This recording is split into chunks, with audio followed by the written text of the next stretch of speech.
No. Time out.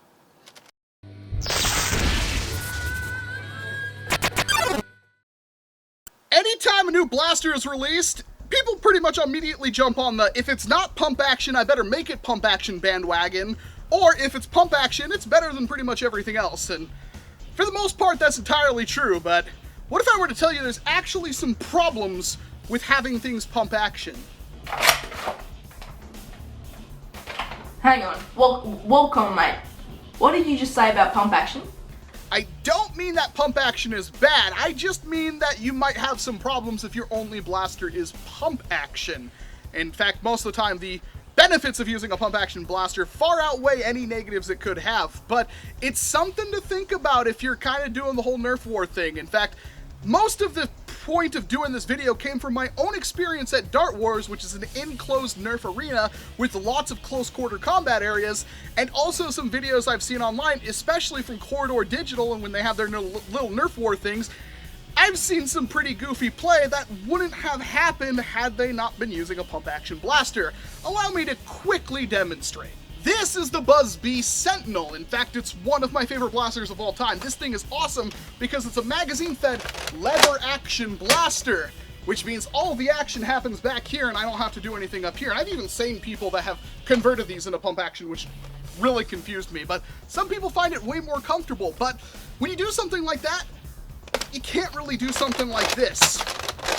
It's not possible. And imagine if you wanted to shoot around a corner. Well, with something like this, it's pretty easy to peek around a corner and have just this part of the blaster kind of showing up.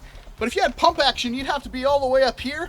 It wouldn't work. And the problem with doing that from behind cover is that the farther back I am from this, the more of my body is exposed, and that means it's going to be easier to hit me, especially if they're just lobbing darts through this shield right here.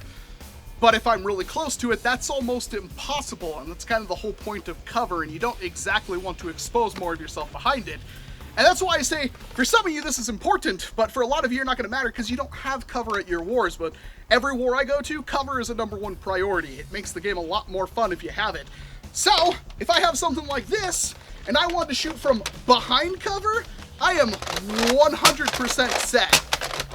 My body is completely pushed against this. I have the stock right here. It's really easy for me to put a hand up here. I could duck down and anything goes wrong. Really, really easy to deal with. But let's say I was using something pump action exclusive, like the Rampage. Awesome blaster. I like it way better than the Elite Alpha Trooper, but let's say I wanted to prime this thing. Well, I kind of have to do it like this, which means there's less barrel. There's almost no support for the blaster to rest on this, so if I was taking shots at someone, it's hard for me to get the same shot twice because I can't use this to rest my barrel on and correct my aim with that. And I also pretty much have to do this, which means I have to be farther away from cover, which means more of my body is exposed, and if I wanted to shoot around a corner, I pretty much have to go like that, which sucks, and that can get me tagged out. In fact, if somebody's using a pistol, they might destroy me. Like I said, for a lot of you, this isn't even going to matter. You're probably playing in an open field, a park, or even your backyard that doesn't have very much cover whatsoever, and you constantly run and rush people down and you do really good with it. That's what pump action is really good for. In fact, when it comes to running straight at a person, I wouldn't accept any other substitutes. I would take this even over a Strife or something, because the way this works, getting your entire body involved, and the fact that it's just, you're pushing forward where you're going to shoot and where the enemy is, it just works phenomenally well. But when it comes to trying to shoot from behind cover or around a corner or something like that, that's where pump action will fail you. And I've seen it all too often. You may have one of these things, it's awesome, it's never jammed, you have tons of magazines for it, and what's the point of carrying a pistol on you when you could just carry more magazines? Don't do that. Carry like a hammer shot or something on you, so in the case that you are bunkered down and there's suppressing fire and you cannot move, you could try to return fire blindly with a pistol or something, which will at least prevent the enemy from pushing and rushing you. because that's how you get tagged out. I get a lot of tags out by doing that. When somebody's pinned down behind cover, it's really easy to just run up and hit them because they're not expecting it. And of course, if they have something like this and they're behind cover, they may be ready for me, but what they're not ready for is a hand coming around the corner with a pistol that they can't hit, and they get shot. Really easy to do that, and that's a really, really important fact. When it comes to something like this, I definitely wouldn't want to run and try to do that action at all. It's not very comfortable. You can walk with it. I mean, the Indians were really good at just walking up and unloading tons of rounds into people, but running, it's not as good as some other things, that's for sure.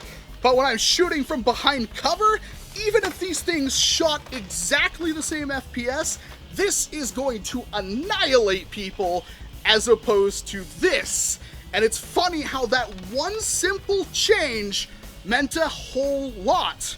But then, of course, there's also the fact that if you're laying prone on the ground, this is pretty much impossible to use, and this is a heck of a lot easier.